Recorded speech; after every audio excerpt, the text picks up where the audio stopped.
হালাল উপার্জনের উপকারিতা কি আর হারাম উপার্জনের ক্ষতি কি? কথা বুঝতেছেন কি? সাবজেক্ট কয়টা? হালাল উপার্জনের উপকারিতা কি আর হারাম উপার্জনের ক্ষতি কি, সহজ ভাষায়। আর কোন কোন কারণে কোন কোন শাস্তি আল্লাহ দুনিয়াতেও দেয়, আখিরাতেও দেয়। কোন কোন পাপের কারণে কোন কোন শাস্তি আল্লাহ তাআলা দুনিয়াতেও দেয়, আখিরাতেও দেয়। আল্লাহ রাব্বুল আলামিন জানিয়ে দেন, ইয়া আইয়ুহান নবী, আল্লাহ নবীকে বলছেন, হে রাসূল, আমার নবীকে বলে দেওয়া হচ্ছে, লিমা তুহাররিম, আপনি হারাম করবেন না। কোনটা হারাম করবেন না? মা মানে যা আহাল্লাল্লাহু লাক, আল্লাহ রাব্বুল আলামিন যেটা আপনার জন্য হালাল করে দিয়েছেন। খবরদার খবরদার, আল্লাহ যেটা হালাল করে দিয়েছে, পৃথিবীর কোন নবী, পৃথিবীর কোন সাধারণত মানুষ দূরে থাক, একজন নবীরও ক্ষমতা নাই সেইটাকে হারাম করে দিতে পারে। কথা বলে, আল্লাহ যেটা হালাল করেছে সেটা পৃথিবীর কোন ব্যক্তি হারাম করতে, পৃথিবীর যত নবী হোক রাসূল হোক না কেন, তারও স্পর্ধা আছে, ক্ষমতা আছে যে আল্লাহর দেওয়া বিধান, আল্লাহর দেওয়া হালাল জিনিস হারাম করতে পারে। আর এমন কি ক্ষমতা আছে যে আল্লাহ যেটাকে হারাম করেছে সংসদ ভবনের মধ্যে বসে থেকে সেটা হালাল করা যাবে? কথা কয় না কেন? সেটা বারাক ওবামা হোক, ডোনাল্ড ট্রাম্প হোক, অং সান সুচি হোক, আর যেই প্রাইম মিনিস্টারই হোক, আল্লাহ যেটা হারাম করেছেন কিয়ামত পর্যন্ত হারাম থাকবে। যত বড় শক্তিধর ব্যক্তি হোক না কেন, এটাকে হারাম করার ক্ষমতা কারো, হালাল করার ক্ষমতাও কারো নাই। কিন্তু আমরা এমন ইমানদার, হ্যাঁ রে, আমরা হালালটাকে হারাম করছি আর হারামটারে, আমরা কি আল্লাহর কাজ করছি না শয়তানেরটা? কথা কয় না। আমরা আল্লাহরটা করছি না শয়তানেরটা? আল্লাহ বললেন নামাজ ফরজ, তাফসীর মাহফিল, ইলমের দিন শিক্ষা হয়, এটাও ভালো জিনিস, ভালো কাজ, এটা করো। যাত্রা খারাপ, এটা করা যাবে না। মদ, জুয়া, প্রতিমা পূজা, এরা খারাপ কাজ, নিকৃষ্ট কাজ, এগুলো করা যাবে না। তাহলে আমি যদি মদের জন্য লাইসেন্সের ব্যবস্থা করি, আমি যদি মদের যেখানে 100 জন ব্যক্তি মদ খাবে, খাওয়ার মতো ব্যক্তি পাওয়া যাবে, সেখানে আমি মদের দোকান খুলে দেওয়ার ব্যবস্থা করি, এইটাকে হালাল করার জন্য উপযুক্ত পরিবেশ তৈরি করি, তাহলে আমি ইমানদার না বেঈমান? এটা কি ইমানদারের কাজ না বেঈমানের কাজ? এটা কি আল্লাহর গোলামের কাজ না শয়তানের গোলামের কাজ? এইটা কি কোনো মুসলমানের কাজ না কাফেরের কাজ? কষ্ট হলো? বুঝতেছেন আমার আলোচনা? যা বলবো কোরআন হাদিসের রেফারেন্স দিয়ে, মন গড়া কথা বলা যাবে না। ডানে বামে অসংখ্য নোট নিয়ে কথা বলছি, কারণ এখনই যদি কোনো ব্যক্তি এসে বলে হুজুর দলিল দেন, দলিল দেওয়ার দরকার আছে না নাই? তখন দলিল দেওয়াটা বক্তার জন্য ওয়াজিব। দলিল দেওয়াটা কি তার জন্য ওয়াজিব হবে। আপনি এমন কথা বলতে পারবেন না যেটার কোনো দলিল নাই। দলিলবিহীন কোনো কথা একজন বক্তার মুখে মানাবে না, বলতে পারে না। কেন? প্রত্যেকটা আলোচককে মানুষ ফলো করে, আলোচকের কথাগুলোকে ফলো করে, তার কথাগুলো শুনে আমল করবে। সাবান দিয়ে পরিষ্কার করা যায় কাপড়, সাবানের মধ্যে যদি ভেজাল থাকে তাহলে সাবান পরিষ্কার করবে আবার কি দিয়া? কথা কয় না। একজন আলেম পথ নির্দেশ দেয়, ইনস্ট্রাকশন দেয়, দিক নির্দেশনা দেয়। সে আলেম আবার দিক নির্দেশনা পাইছে কোন কিতাব থেকে? আল্লাহর কোরআন থেকে, রাসূলের হাদিস থেকে, ঠিক কিনা? ওই অনুযায়ী ওই আলেম ব্যক্তিটা দিক নির্দেশনা দেয় সাধারণ মানুষদেরকে, কোরআনের দিকে ধাবিত হওয়ার জন্য, রাসূল সাল্লাল্লাহু আলাইহি ওয়াসাল্লামের সুন্নাহর দিকে ধাবিত হওয়ার জন্য আহ্বান করে, ইনস্ট্রাকশন দেয়। তো সেই জন্য একজন আলেমের কথা কখনো ভণ্ড হতে পারে না, আলেমের কথা কখনো এদিক সেদিক হতে পারে না। আলেমের কথা যা হবে স্টেট কার্ড, কোরআন হাদিসের মতো করে, মন গড়া কথা বলা, যে কথা বলছিলাম। তাহলে আল্লাহ তাআলা রাসূল সাল্লাল্লাহু আলাইহি ওয়াসাল্লামকে বলছেন, হে রাসূল, আমি আল্লাহ যেটা আপনার জন্য হালাল করে দিয়েছি, আপনি সেটা হালাল করতে পারেন না, মানে হালাল করেছি সেটা আপনি হারাম করতে পারেন না, নিজের জন্য হারাম করতে পারেন না। এরপর আল্লাহ তাআলা কি বলছেন? আল্লাহ রাব্বুল আলামিন বলেন, তাবতাগি মাওদাতা আজওয়াজিকা আল্লাহু গফুরুর রহিম। ইয়া রাসূলুল্লাহ, কি আপনি মনে হয় এটা চান? আপনি স্ত্রীদের সন্তুষ্টি চাইতেছেন, আর আল্লাহ রব্বুল আলামিন ক্ষমাশীল এবং পরম দয়ালু। জোরে বলেন সুবহানাল্লাহ। এখন এখানে সংক্ষিপ্ত একটা কথা আল্লাহ বললেন যে আপনি স্ত্রীদের সন্তুষ্টি চাইতেছেন, সন্তুষ্টি আপনি চাচ্ছেন, তো এটা আল্লাহ বললেন। এখন আল্লাহ তো একটা সূত্র বললেন, আর প্রথম সূত্রটা কি? আল্লাহ যেটা আপনার জন্য হালাল করেছে সেটা হারাম করতে পারেন না, আর আপনি মনে মনে স্ত্রীদের সন্তুষ্টি চাচ্ছেন, ঠিক তো? কি বুঝছেন? কিছু বুঝলেন? কিছুই বুঝেন নাই। তাহলে এটা বোঝার জন্য এখন কোন দিকে যাওয়া লাগবে? হাদিসের দিকে। কথা কয় না। কোরআন হচ্ছে সূত্র। কোরআন কি? a plus b whole square square plus 2ab plus b square. সূত্র। সূত্রেতে ফালায় দিলে যখন রেজাল্ট আসে, তো কোরআন একটা সূত্র দিয়েছে, একটা আয়াত নাজিল হলো, এখন এই আয়াতের ব্যাখ্যা কি কি বুঝবো আমি? তো এটা বোঝার জন্য নবীর হাদিসের দিকে ফলো করতে হবে। এই আয়াতটাকে বোঝার জন্য তাফসীরের দিকে যেতে হবে। এই আয়াতটাকে বুঝাইয়া দিয়ে হালাল হারামের আলোচনা স্টার্ট করলাম, শুরু করলাম। বুখারী শরীফের 5267 নং হাদিস এই আয়াতের সাথে মিল রেখে হাদিস সুবহানাল্লাহ কয় না। কেন আল্লাহ এই আয়াতটা নাজিল করেছেন, সেই প্রেক্ষাপটটা কি ছিল, সাবাবে নুজুল কি ছিল, শানে নুজুল কি ছিল, সেটা বুঝেন। হাদিস নাম্বার কত? 5267। কোন কিতাবের?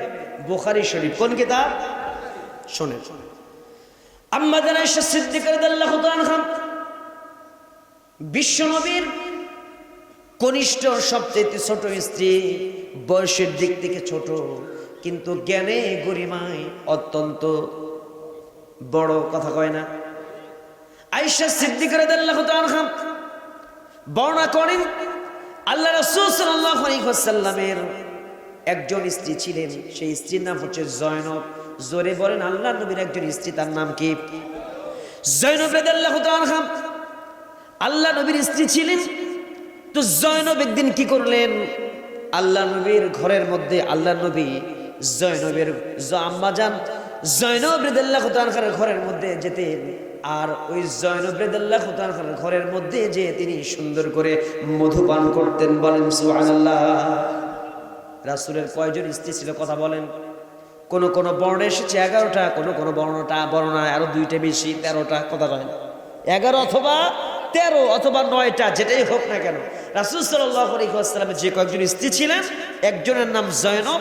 এই জয়নব রাদিয়াল্লাহু তাআলা আনহা আম্মা জান জয়নব রাদিয়াল্লাহু তাআলা আনহার কাছে যায়া রাসূল কি খেতেন? মধু খেতেন। রাসূল মধু পছন্দ করতেন, সেই ঘরে যে মধু খেতেন। তো এই মধু খাওয়াকে কেন্দ্র করে আম্মা জান আয়েশা সিদ্দিকা রাদিয়াল্লাহু তাআলা আনহা এবং হাফসা, রাসূলের আরেকটা স্ত্রীর নাম কি?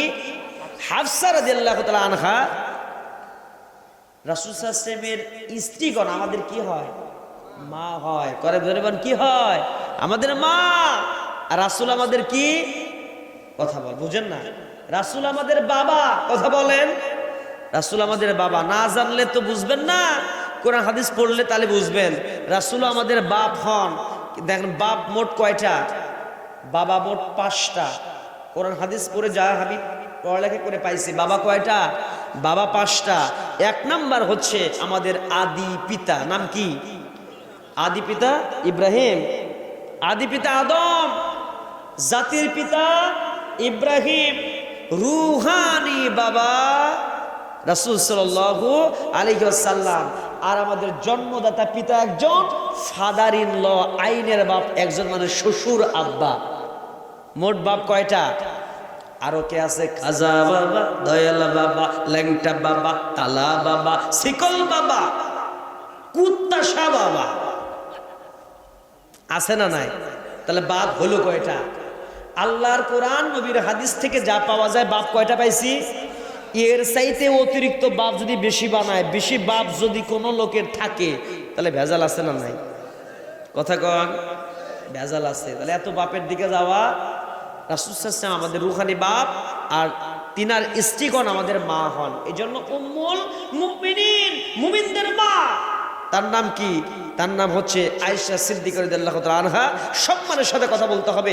মায়ের বিরুদ্ধে কেউ কেউ অসম্মান করে কথা বলে? বলে না। তাহলে কুলাঙ্গার সন্তান সেইটা। তো আম্মা জান আয়েশা এবং আম্মা জান হাফসা, এই যে দুইজন মিলে একটা পরামর্শ করলো। পরামর্শটি ছিল এমন যে আল্লাহর নবী তোমার ঘরের মধ্যে অথবা আমার ঘরের মধ্যে, দুইজনের ঘরের মধ্যে যখন আসুক না কেন, যার ঘরের মধ্যে আগে আসবে আমরা রাসূল সাল্লাল্লাহু আলাইহি ওয়াসাল্লাম দেখে দেখে বলবো, হুজুর আপনার মুখের মধ্য থেকে গন্ধ আসতেছে। জোরে বলেন কি আসতেছে? আপনার মুখের ভিতর থেকে গন্ধ আসতেছে। গন্ধটা একটা দুর্গন্ধ গন্ধ। আপনি মাগাফির খেয়েছেন। মাগাফির হচ্ছে এমন খাবার, দুর্গন্ধযুক্ত একটা খাবার। আপনি মাগাফির খেয়েছেন, এইটা বলবো এই কারণে হযরতে রাসূল জয়নবের ঘরের মধ্যে যা মধু খায় আর অন্যজনের এটা। আমি তোর মায়ের বিরুদ্ধে বলতে পারি না, অল্প অল্প করে বুঝে নেন, বুঝেন তো? এই জন্য এই পরামর্শ যখন করেছি, আল্লাহ রাসূল সাল্লাল্লাহু আলাইহি ওয়াসাল্লাম দুইজন স্ত্রীর যে কোনো একজনের ঘরে গেলেন। আয়েশার ঘরে গিয়েছেন নাকি হাফসার ঘরে গিয়েছেন কথাটা ক্লিয়ার হয়নি। যে কোনো একজনের ঘরের ভিতরে যখন গিয়েছে তখন বলতেছে, ইয়া রাসূলুল্লাহ, কি আপনার মুখের মধ্য থেকে গন্ধ আসে, আপনি কি মাগাফির খেয়েছেন? আল্লাহর নবী বলেন, আমি তো মাগাফির খাইনি, দুর্গন্ধযুক্ত খাবারটা আমি খাইনি, আমি তো মধু খেয়েছি। তাহলে মধু হয়তো, মধুর মধ্যে মাগাফিরের গন্ধ থাকতে পারে। আজ থেকে আমি আর মধু খাবো না, মধুকে আমার জন্য আমি হারাম করে নিলাম। আজ থেকে মধু আমার জন্য আমি হারাম করলাম, কোনোদিন আর মধু আমি খাবো না। যখন এই কথা বলেছে আল্লাহ রব্বুল আলামিন তখন সূরা তাহরিমের আয়াত নাজিল করে দিয়েছে। সুবহানাল্লাহ কয় না? তখনই আল্লাহ তাআলা নাজিল করে দিয়েছে, হুজুর ইয়া আইয়ুহান নাবিয়্যু লিমা তুহাররিমু মা আহাল্লাল্লাহু লাকা তাবতাগি মারদাতা আজওয়াজিকা ওয়াল্লাহু গফুরুর রহিম। ইয়া রাসূলুল্লাহ, আমি আল্লাহ রাব্বুল আলামিন যেটা হালাল করে দিয়েছি মধুটা আপনার জন্য হালাল। আপনি ইচ্ছে করে এটাকে হারাম করতে পারেন না নিজের জন্য। আপনি যদি মনে মনে স্ত্রীদের ভিতরে সন্তুষ্টি কামনা করেন, স্ত্রীদের সন্তুষ্টি চান, সেটা তো ভিন্ন কথা। স্ত্রীরা এই জায়গায় কি চক্রান্ত করেছে, কি চিন্তা করেছে, এটা তো নবী আমার বুঝে নাই, জানে নাই। এই জন্য যখন নিজের কাছে মধু হারাম করে নিয়েছিলেন আল্লাহ রাব্বুল আলামিন তখন ওহী নাজিল করে বিষয়টাকে প্রকাশ করলেন। বলেন সুবহানাল্লাহ। এখান থেকে সংক্ষেপ কথা হচ্ছে, আল্লাহ যেটা হালাল করেছে আল্লাহ নবীও সেটা হারাম করতে, আল্লাহ যেটা হারাম করেছে পৃথিবীর কোনো ব্যক্তি সেটাকে, এমনকি নবী হলেও সেটা হালাল করতে পারবে না। চিন্তা করেন, সেই হারাম জিনিস আমরা করি, হালাল জিনিস না করে যদি করি তাহলে কি হবে? এখন আসেন, আল্লাহ তাআলা আরেকটা কথা বললেন। সেই কথাটা কি? একজন ব্যক্তি যখন ঈমান এনেছে, একজন ব্যক্তি কি আনছে কথা বলেন তো? ঈমান আনছে। ঈমান আনার পরে তার প্রথম কাজটা কি কথা বলেন? ঈমান আনার পরে প্রথম কাজ নামাজ পড়া, তাই তো? তাহলে নামাজটা কি ভালো কাজ না খারাপ কাজ? আমলের কাজ নাকি? আমলের কাজ। কিন্তু না, আল্লাহ তাআলা ওহী নাজিল করে বলছেন যে ঈমান আনার পরে তুমি যে এই ভালো কর্ম করবা, এদিকে খুব গুরুত্বপূর্ণ কথা, নামাজ পড়বে, রোজা করবে, দান সাদাকা করবে, মানুষের উপকার করবে, এই যে ভালো ভালো কাজগুলো তুমি করবে, কর্ম করবে, এই কর্ম করতে গিয়ে তোমাকে প্রথমে যে কাজটা করতে হবে সেটাও আল্লাহ ওহী নাজিল করে জানিয়ে দিয়েছেন। সূরাটার নাম সূরা বাকারা, 172 নম্বর আয়াত। জোরে বলার নাম্বার কত? সূরার নাম সূরা বাকারার 172 নম্বর আয়াত। আল্লাহ তাআলা বললেন, আল্লাহ তাআলা জানিয়ে দিচ্ছেন, ইয়া আইয়ুহাল্লাযীনা আমানু, হে ঈমানদার। আল্লাহ ঈমানদারদেরকে লক্ষ্য করে বলছেন, কুলু মানে তোমরা খাও, মিনাত তাইয়্যিবাতি, আল্লাহ রব্বুল আলামিন যা পবিত্র রেখে দিয়েছেন, পবিত্র বস্তু থেকে আল্লাহ রব্বুল আলামিন আহার করতে বলেছেন, খাইতে বলেছেন। কুলু খাও, কোন জায়গা থেকে খেতে হবে? পবিত্র জিনিস থেকে খাইতে হবে। মা রাযাকনাকুম, আল্লাহ তোমাকে যেইটা রিজিক দিয়েছে সেই রিজিক থেকে পবিত্র জিনিসটা তুমি খাও। অশরবু, আল কি করো? অশকরু, আর তুমি কৃতজ্ঞতা প্রকাশ করো লিল্লাহি, আল্লাহ সুবহানাহু ওয়া তাআলার। ইন কুনতুম ইয়াহু তা'বুদুন,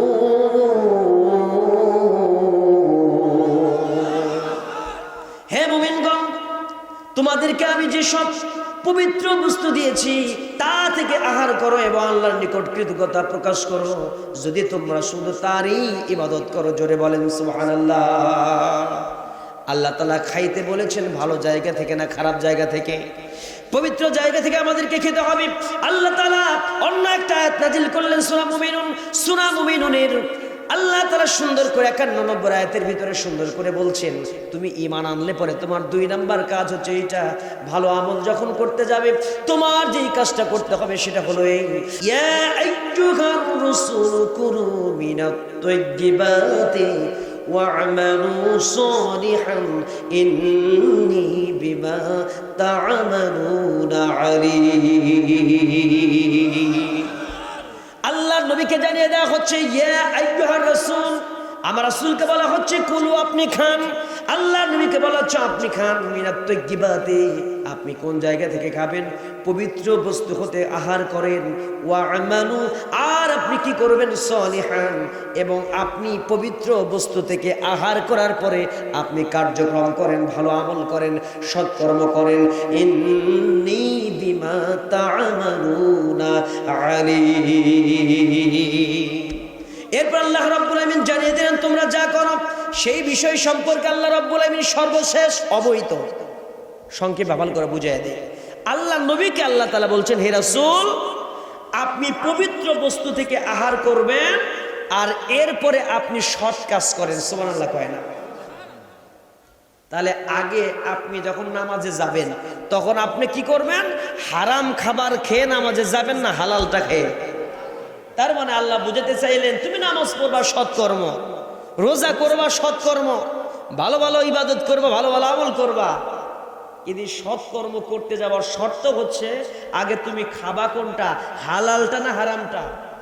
হারাম খেয়ে যদি কেউ নামাজ পড়তে যায় ওর নামাজ, কথা কয় না, আসতে কইলেন যে হারাম খেয়ে কেউ নামাজ করতে গেলে নামাজ, হারাম টাকার উপার্জন করে বাজার করে নিয়ে এসে যদি কোনো ব্যক্তি খায় আর রোজা রাখে, সেহরি খায়, সাহরি খায় রোজা রাখলো সারাদিন, পরে ইফতার করলো, ইফতার যেইটা করবে সেটাও হারাম, ওই ব্যক্তির রোজা। তাহলে আল্লাহ তাআলা সূরা মুমিনুর 51 নম্বর আয়াতে বললেন যে হে রাসূল, আপনি যা খাবেন এটা আগে হালালটা খান, পবিত্রটা খান, এরপরে আপনি সৎকর্ম করেন। যে নবীকে যদি এই নির্দেশ দেওয়া হয় তাহলে নবীকে দেওয়া হয়েছে মানে আমাদেরকেও, কথা বলে না কেন? এই তো লাইনে আসছে, এখন অনেকেরই চুলকানি শুরু হবে। মাত্র চুলকানি রাস্তায় গেছি, দেখি কার কার চুলকানি হয়, ও আজ আজকে করেই ছাড়বো যা আছে কপালে। তাই কথা কয় না কেন? রাজি আছেন না নাই? হারাম খেয়ে জাহান্নামে যাবেন না সংশোধন হবেন? সংশোধন হওয়ার দরকার আছে না নাই? যাই পাই সামনে তাই গিলে খায়, বোঝা শোনা নাই, কথা কয় না? হ্যাঁ, ওই এর মতো হয়েছে যে কি যেন একটা গল্প ছিল না, যে ওই দেখা যায় তাল গাছ, ওই আমাদের গা, ওইখানেতে বাস করে কানা বগির ছা, ও বগি তুই খাস কি পান্তা ভাত, চাষ কি? বলে পান্তা আমি খাই না, পুঁটি মাছ পাই না, একটা যদি পাই অমনি ধরে গাপুস গুপুস খায়, কথা কয় না? তা আমরা ওই বগির মতো নাকি, যে কোন রকমে খালি যদি টাকা পায় আর খাবার পায়, ওটা হালাল টাকা না হারাম টাকা দেখার দরকার নাই, অমনি পকেটে ঢুকায়। আর সামনে যদি কোনো খাবার পায় ওটা হালাল টাকার বাজারের খাবার না হারাম দেখার দরকার নাই, অমনি আমরা বগির মতো গাপুস গুপুস। কথা কয় না কেন?